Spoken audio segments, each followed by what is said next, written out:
Travis, welcome to the pod. Thank you. Happy to be here, Amanda. This is exciting. I know we've had to delay it a couple of times, which just means this is the perfect time to do it. Happy to be here. And we've already been talking for 30 minutes. We just decided we have to hit record. We And used all the good stuff already, so we've got to find something in this. so let's give the listeners, we have a lot of parents, coaches, players. Tell them where you at? What are you up to? Give us a day in the life of Travis Thomas. No two are the same. I'm sure you can relate to that. But no, I'm currently in St. Louis. I got one last one who's in high school. He's got 2 years left of high school, and so we're here in St. Louis, which means I get to continue my work. I'm with the St. Louis University men's soccer team as their leadership and mental skills coach. My fourth year in that capacity here. But I'm as you know, I'm a speaker and coach for Limitless Minds, which you are as well, and I work with different companies as a leadership coach, leadership consultant, and continue to work with youth college and pro sports teams as well. And my own individual brand is called Live Yes and. Live Yes and. Yes and is the basics of improvisation and improvisational comedy, and I will be celebrating year 20 with a group that I co-started with two guys down in Florida. We're coming up here in a couple of weeks. We're going to celebrate our 20th anniversary together. I've been doing it for 24 years, but the three of us have been together for 20 years. So yes, I'm old. I'm old is really what I'm trying to say. But yes, so that's, that kind of work. It's either, you're traveling or you're working with a team or, you're working on a book or you're twiddling your thumbs and waiting for the phone to call, your phone to Or ring. somebody asking you to be on a podcast. And this is good. I will walk away from today feeling productive because I Tell did this me, podcast. I have to know more. Tell me more, because we haven't even had this conversation. Tell me more about improv and the basis of yes and. What does it mean to be a yes and or to live yes and? Yeah, it's great. So, I grew up, sports for my life. I gravitated towards soccer, and then I went to college and played Division III soccer. And I really didn't focus on much else in life besides, sports. And then, you graduate and you're done. And I coached a few years of high school soccer, right out of college. Then my wife and I, we got married pretty young. We moved to Boston, thought it was time to get quote unquote real jobs, whatever that means. And one of our first weekends in town, like the background of this is that I was a total like cheese ball growing up. Like I tried to be funny, although I'm sure I wasn't. It's that youngest of four syndrome. So I was always trying to like make everyone else laugh in my family unsuccessfully. But I always wanted to do improv comedy, Second City or different theaters like that.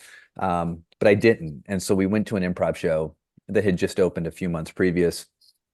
And the show was amazing. It was like six people on stage, just making up, right? The show on the spot.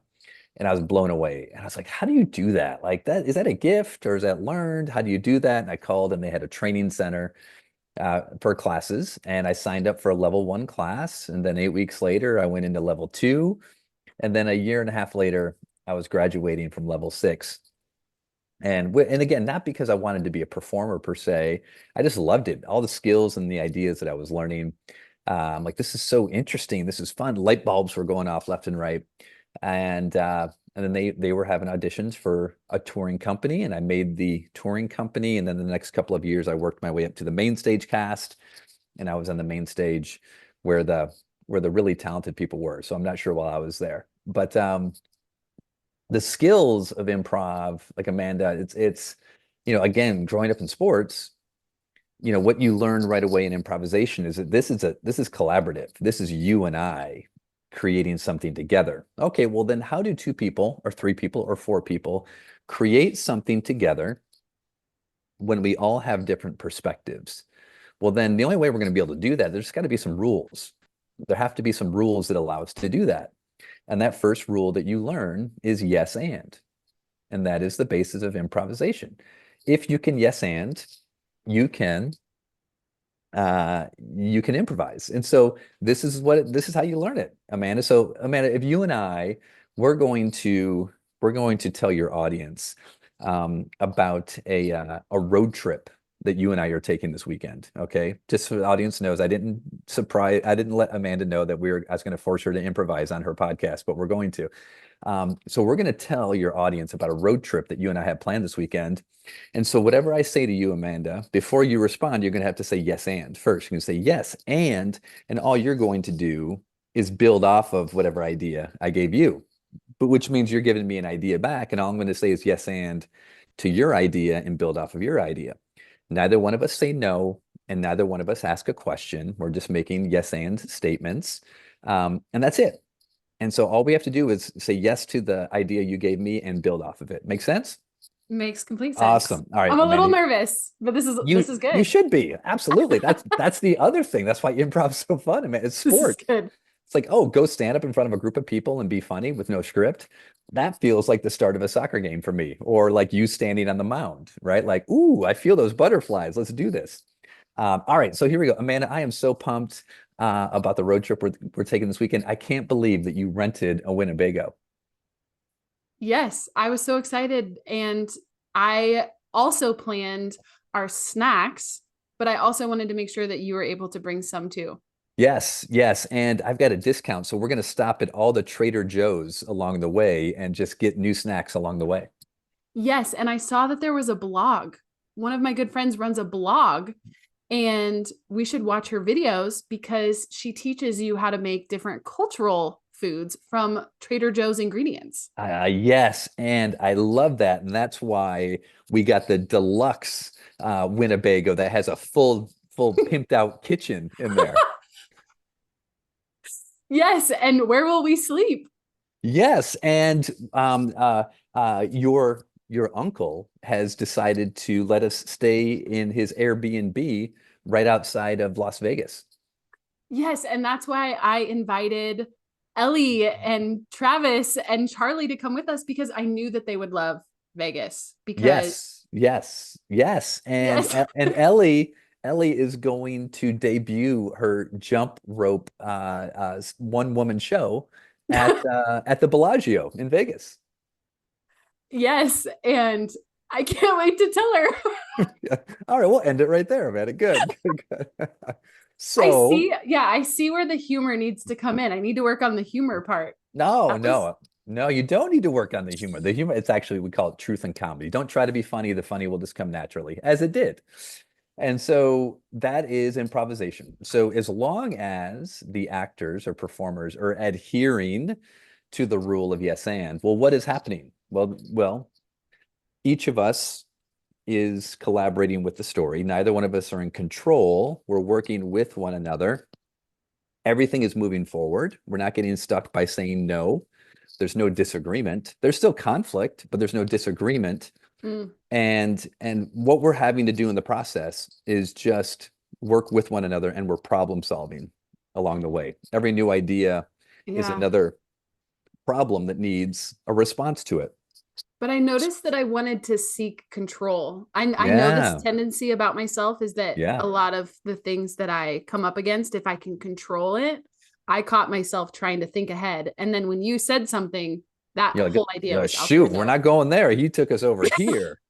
So that's huge, man. So think about that, right? You're clearly not alone, right? As humans, as people, we want to feel like we're in control. That's what safety is, this sense of control. So think of all the athletes who are listening to this right now. You want to feel like you're in control of your performance, right? If I'm on the mound, I want to feel like I'm in control of this batter. If I'm a soccer player, I want to feel like I'm in control. But what's the reality? You're not. Yeah. But what are you in control of? Well, I'm in control of my attitude. I'm in control of what I focus on. I'm in control of how I respond to what is happening, but I'm not controlling what is happening. And so with sports, a reason again, like why this was so powerful to me out the gate as an athlete was like, oh my gosh, every sporting event is endless yes ands, right? Yes and oh, wow, oh my gosh, they just hit a home run off of me. Yes, and you're losing 1-0.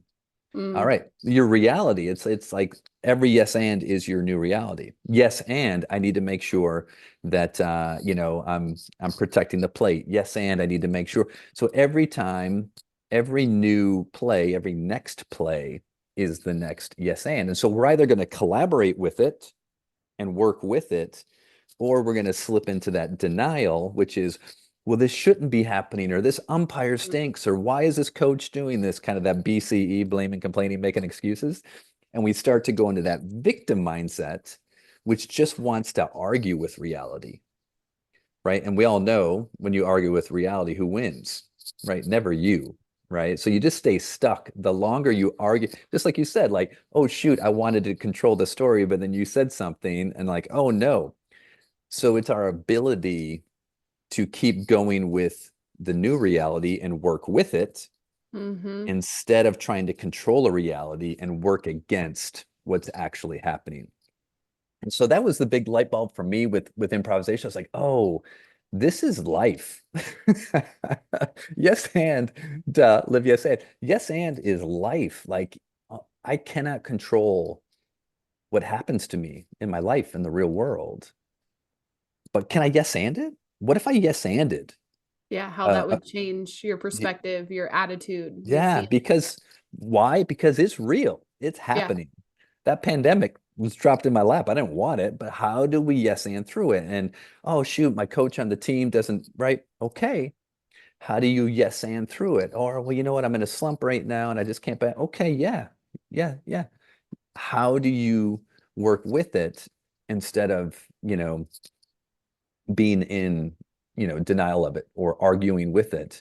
And so it's just this great, mental framework. So that's kind of like the mental side of yes and then the team side of yes and is you and I as partners in this, we had each other's back, Mm, right? No matter what I said, if you do yes and I know you got my back. And if I say yes and I got your back. So you and I are working with one another. We're not competing with one another. We're actually working with one another to tell a story that looks good for both of us, and neither one of us are in control. Well, if you're a teammate and you have a yes and mindset where you're trying to help your other teammates and set them up for success, right? We have a mantra. Improvisers have a mantra. Whenever you step on stage, right? Whenever I step on stage, my goal is to make my partner look brilliant, right? So my goal, like, oh, I got to make Amanda look good. How do I make her look good? Well, I listen to her and I yes and her ideas. Well, I don't need to think about myself. Why? Because, well, actually, Amanda's trying to make me look good. She's going to listen to mm, me and make my ideas. So now we're just taking care of one another. And in sports, who are your best teammates? Your teammates are those teammates. Oh, they've got my back, right? They were backing up the play at first base, right? They were, hustling to get that extra base, or they stand up in the dugout and they're always so positive. They've always got my back. Like right. it's building a culture of people that are, playing for one another instead of just playing for themselves. And so, and then you're like, oh, okay, wow, that's super simple, but it's not easy. Well, how do I do that? Well, it's relationships, right? Improvisation is all about, a relation, the relationship that I have with the people I perform with is going to come out in our scenes. And if we trust each other, it's going to be really good. If we don't trust each Yeah. other, it can get ugly in a hurry. I'm so So glad you said the word trust yeah, because the teams that trust each other don't have to necessarily be the most physically talented. I mean, no, I think of all the movies, right? yeah, Of Miracle, the hockey team. I think about Nebraska volleyball, and all of those yeah, coaches will tell you we didn't have to be, I'm sure physical talent can get us to a certain level, but the teams that win national championships, that yeah, accomplish great feats, that win Olympic medals, I knew that my teammate had my back. yeah. And, look at the Olympics this year of like, um, who was it on the women's rugby team? Oh, shoot. Yeah, Um, she wasn't necessarily a starter. I can't remember the story. She wasn't necessarily a starter or got a lot of playing time, and she was the one that scored the try. It's called a try in rugby. yeah. Is that The right? try, yeah, the try in extra time that that got them the bronze medal, I Yeah. believe. Yeah, Mm-hmm. yeah. You just and it's you when you are a part of a team where everyone has your back, and we're kind of going through this right now, with St. Louis University with the college team, all of a sudden. you're 5, 6 games into the season, you're dealing with 6 or 7 injuries. And it's like, oh, okay, wow. That 32-man roster that we thought was way too big 3 weeks ago, now you're looking around going, we need everybody here. And then Mm, you see guys who are hurt, being a good cheerleader for these guys who are getting opportunities instead of just kind of sulking in their own injury and like, poor me. And you see that sort of the reciprocal effect of being a good teammate, right? If you're the person that's cheering on your teammates when you're not playing, you're probably going to be the one that's cheered on when you are playing. And just that the human nature of what it means to be a part of a team. And what is a team? A team is just a collection of relationships. And so a trust has to be the backbone of a good team. this is kind of going back on what we first started this adventure with. Do you do improv with the teams that you work with? Like, do you have improv exercises that you'll run them through? Have you ever Absolutely. Yeah. connected those worlds? Yeah, that's my favorite part. I mean, you might kind of like get like really nerdy with me for a second. It's, like I was a soccer player growing up. I was never a star soccer player. So there was never, illusions of grandeur on my part that like maybe I could be on the national team someday. No, I knew at 12, right? I'm like, I hope I can play college somewhere. And so to be someone that was just a soccer fanboy, soccer junkie, loved the national team, followed, just that my whole life. And then all of a sudden, wait a minute, like I'm on the staff, like Yeah. I'm on why? Because I wrote a book about improvisation and mindset. And like now I'm on the national team and I'm doing these talks and I'm working improv into my talks for like the national team. And then the coolest thing, Amanda, is every game day morning for the national team, they have their just the normal routine in the hotel. And they come down at one point into the physio room and they just do what we just call it activation. And activation, it's a lot of stretching, Hmm. and they're playing like soccer tennis with the little net, and it's just they're having a good time. They're just kind of getting themselves physically activated. Well, I started offering right before that session, just I called it mindset activation, and it was optional. And I would have anywhere from 8 to 10 players show up early, and we would come together and you'd think it was an improv class because we'd be standing in a circle and I would Hmm. I would take them through some breathing exercises while we were standing together. Maybe do a little bit of gratitude, right? Just get them grounded and connected. And then I would do these quick thinking improv games that just were silly. They were childish, but the guys loved them. They were just Yeah. laughing and they're connecting and making eye contact and having to like think on their feet because it was just getting them inside their bodies, outside of their head, but inside of their bodies and just present and connected and grounded. And I just go like, I can't believe I get to do improv games with the national team.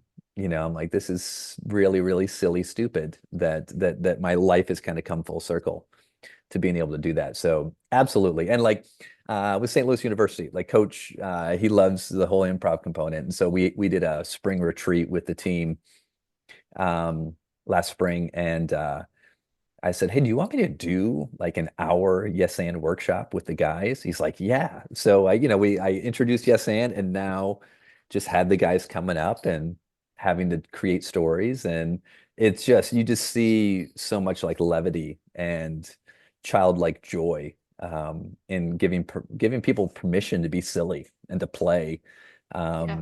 and to connect with one another. Yeah, it's great. But I think that's a common misconception is we don't have time. We need to get to the field. We need to do our physical activation. We just, I've heard coaches say this time and time again. We just need more physical reps. We need to fix this in Yeah, practice. And it's like yeah, the powerful in between moments where it's just 5, 10, 15 minutes. And, yeah. obviously you had a whole hour with the guys, but we discount those things. But if you don't Totally, have them, totally. it's Yeah. noticeable.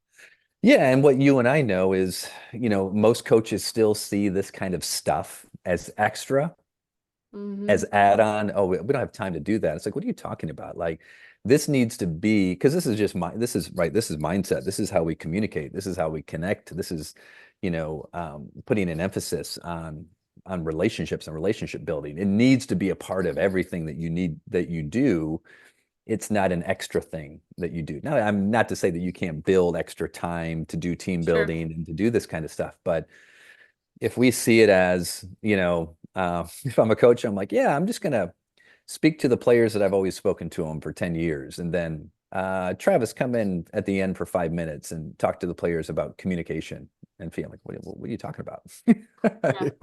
So, we just had training today, and I was talking to the head coach at the end of the session, and he's just like, "Hey, what do you think? What'd you notice today?" And I was like, "Yeah, yeah." I said, "Hey, do you know about the Pygmalion effect, right?" And he goes, "I'm not sure." And so I explained, the Pygmalion effect to him. I was like, "This is what we're doing, right? We are." And for those of you who are not aware of the Pygmalion effect, it's just the idea that uh, as the teacher, as the coach, as the parent, um, what I believe is capable for the team, for the child, for the student, is going to dictate how I treat them. And how I treat them is going to dictate how they perform. And so if I have a collection of youth athletes and I look at them and I'm like, I treat them mentally like world-class athletes and the belief that I have in them and how and they're going to start to have that belief in themselves. There's been so many great studies done. The one Trevor Reagan, if you all get a chance, Trevor Reagan um, is a great guy who does a lot on growth mindset. He just did a virtual event last week, and he was talking about Pygmalion effect. And he's like, so it started off where the researcher took a bunch of lab rats, and on the cages of he took and he just randomly posted smart on some cages and dumb on some cages, right, to Mm, label the rats. Now, the researchers who came in, their job were to train the rats to get through the maze as quickly as they could. They thought that the labels on the cages meant scientifically that these rats were smart and these rats were dumb. So the rats don't know, they can't read, they don't know what's written right. on their cage. So the researchers start working with the rats. Well, they're working with them with a preconceived notion of who they think they are. And guess what? The rats that were labeled as smart rats outperformed the rats that were labeled as dumb rats. Why? Because the trainers who were working with them had a different expectation for those rats. Therefore, i.e., they treated them differently, and the rats performed to their expectations.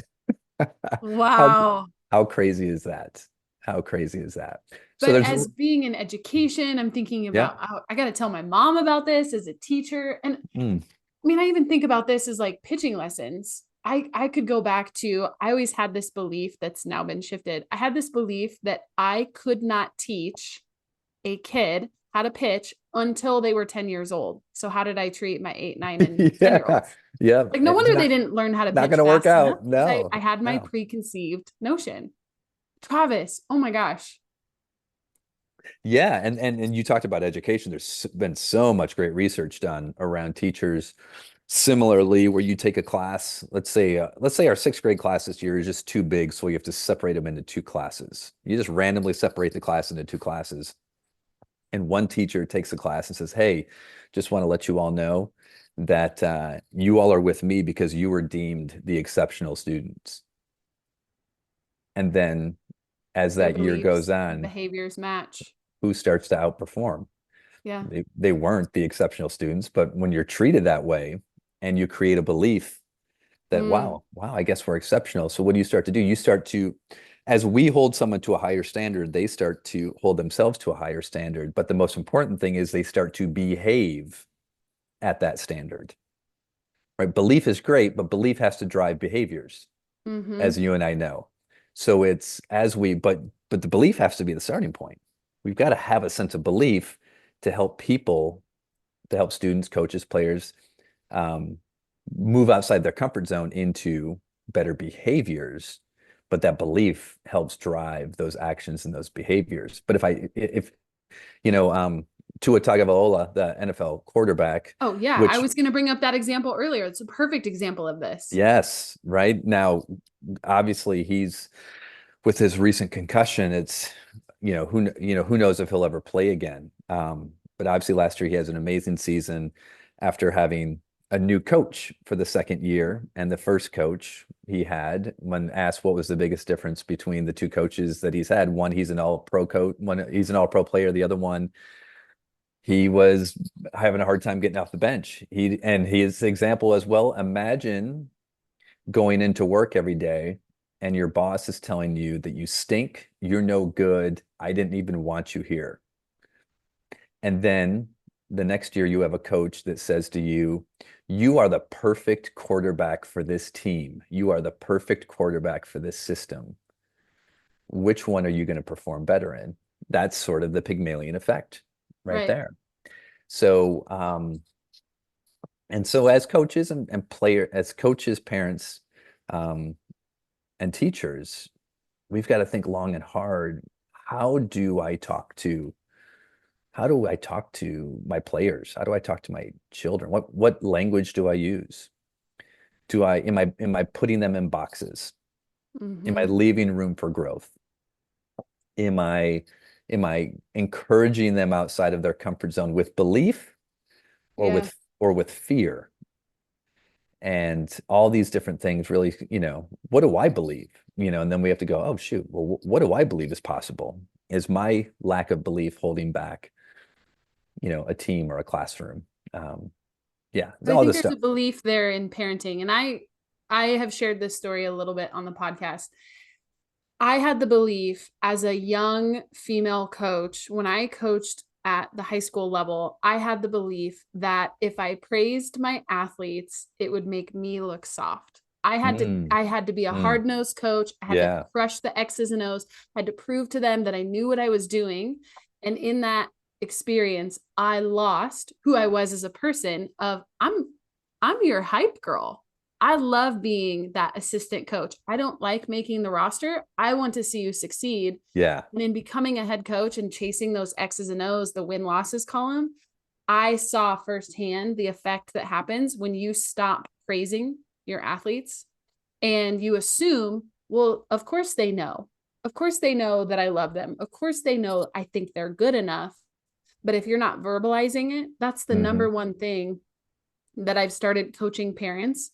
And I think it also comes into this. We have to shift the paradigm of how we were raised. We were raised, suck it up, pull yeah, yourself up by the bootstraps, right? yeah, yeah, This generation, you're not going to spoil a kid by overpraising them if the praise is genuine. They need to hear you say, I'm proud of you. You're on the right track. yeah, You're in the right place. Keep working. I know it's uncomfortable. I see you working hard. I just want to recognize praise. If you see it, say it.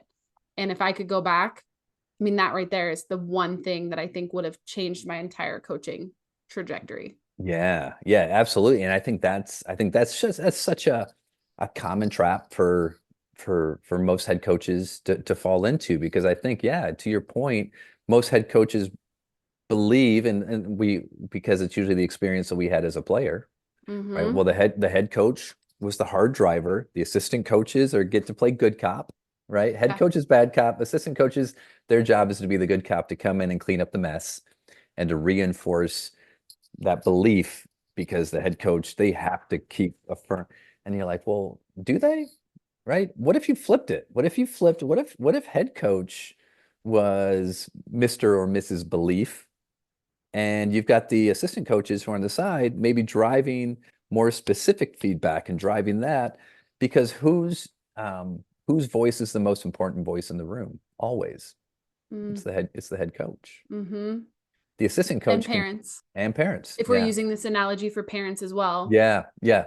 the time your Yeah. kid, parents, if you're listening to this, half the time your kid doesn't care about analyzing the game. They just want to hear you say, I love you no matter what. I'm proud of Yeah. you. I love to watch you play. And I get it. It's Yeah. cheesy. It sounds weird, but they need to hear it. Yeah. Yeah. They And that's crave it. it. And it's right. It's what you are praising as well, right? Yeah. Just praising, that takes a lot of courage to go out there. Like, hey, I could tell that girl was bringing it today, man. She was bringing some heat off the mound, right? You stayed in the box. That was amazing. You took your cuts. That's amazing. Yeah, just and again, so we're, getting into that the realm, obviously, of, like you and I were just talking offline, which is a big reason that I decided to write the book that I'm hopefully coming out with soon, which is just, confidence is overrated, Hmm. um, and leaning into courage, right? So if we as parents and coaches and teachers were less concerned with whether our players, kids, or athletes are confident instead of nurturing courage. And so if we nurture courage, then we can remove that pressure that, oh, I need to be confident to do well today. Well, no, you don't. But can you be courageous? Wow, yeah, she's throwing some heat. Hey, but hey, just can you stay in the batter's box, right? Can you stay in the batter's box? Just, right. What's courage look like today? And all of a sudden you stand in the, oh, yeah, struck out. You stay in the batter's box the entire time. That is so courageous. Hey, next time you get in there, what if you took a couple cuts? Okay. Oh, yeah. So what starts to happen in the process? They're building belief in themselves by being courageous. They might not have confidence yet, but if they start to be courageous over and over again, what are they building in the process? Start to build confidence. Mm, So confidence comes after. So what's it come after? It comes after courage. It's not guaranteed that it will. We can be courageous all day and never still feel confident in ourselves. So maybe that's okay too, because confidence doesn't create outcomes, behaviors do. And what courage gives us the ability to take action. And confidence means we don't take action unless we feel confident. So be courageous, and confidence usually comes, I'll say usually instead of it, because it's not always, but yeah. usually comes after. And if I'm a parent, do I want my kid to be confident or courageous? I want them to be courageous.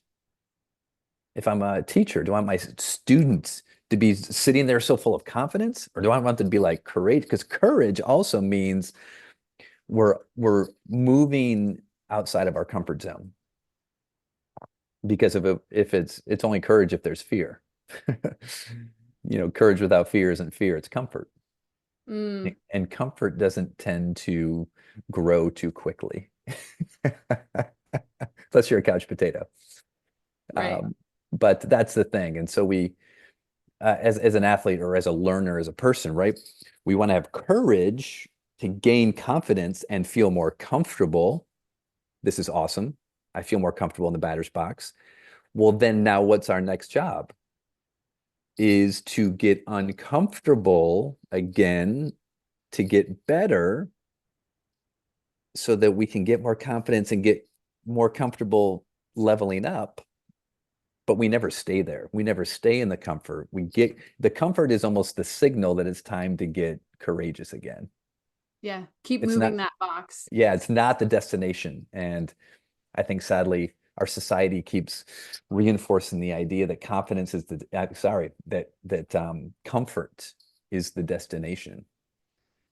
And so you see people have success and they stop. And you're like, oh, no, no, congratulations.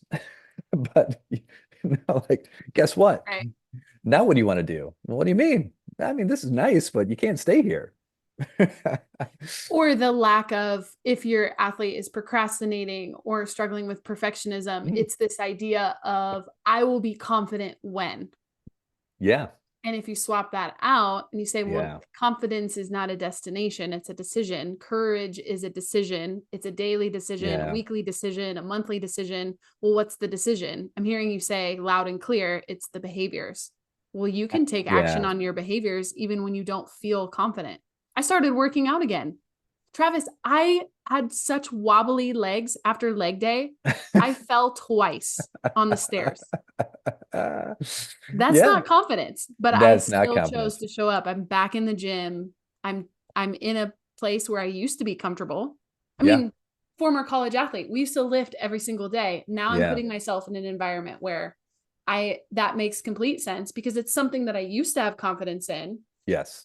but I'm not choosing confidence, I'm choosing courage. You're choosing courage. And the thing that, that's probably super helpful in all this is you might not have confidence of where you are right now, but do you believe in yourself? Yeah. And you're like, yeah. Yeah. So belief and confidence aren't the same thing. I can believe in myself and be like, I am a piece of junk right now. And like, man, I don't know if I'm going to be able to stick to this workout, but I'm going to start. And Mm-hmm. I do have some belief in myself that I can. I think if I stick with it, I can make it happen. But I'm sure, like, yeah, you're sure not confident right now. But that belief that you have in yourself is going to allow you to be courageous. And as teachers, parents, and coaches, what's our job? Our job is to build belief, not build confidence. So if we build belief, belief is going to be the driving force so that they can be courageous, and maybe confidence comes after. So I think as parents, we just want our kids to be successful and happy and all that. So what do we try? We try to give them confidence. You're Mm-hmm. so amazing. You're so talented. You're so gifted. Well, then that's kind of false confidence. But if we built belief, I believe in you, right? I know you're so capable. Right? You work so hard. You can be, so belief is different than confidence. So good. Travis, this was amazing. And I Thank feel like you. the second half, we're going to have to flip flop this. But you know what? If you made it to the end of this episode, you got some golden nuggets. So, Travis, this is not goodbye. It's just see you later till the next session, next Absolutely. thing. But I really appreciate your time. Where's the You- best place if parents, coaches want to follow your journey? Where are you most active on social media? Yeah, most active. Sadly, my kids give me a hard time, but is on Instagram. They're like, Dad, you do Instagram wrong. But you can find me there. So Live Yes and or Travis Thomas on Harsh, Instagram. harsh. Yeah, well, they're all like, late teens and early adults. So they're very honest. Or my website is liveyesand.com. Newly redesigned website, liveyesand.com. And anyone listening, I'm super accessible. So any questions, ideas, or thoughts, please reach out. I'll definitely respond. Amazing. We will link those all in the show notes as well. Travis, thank you so much for your time today. Thanks for having me. It's been a blast.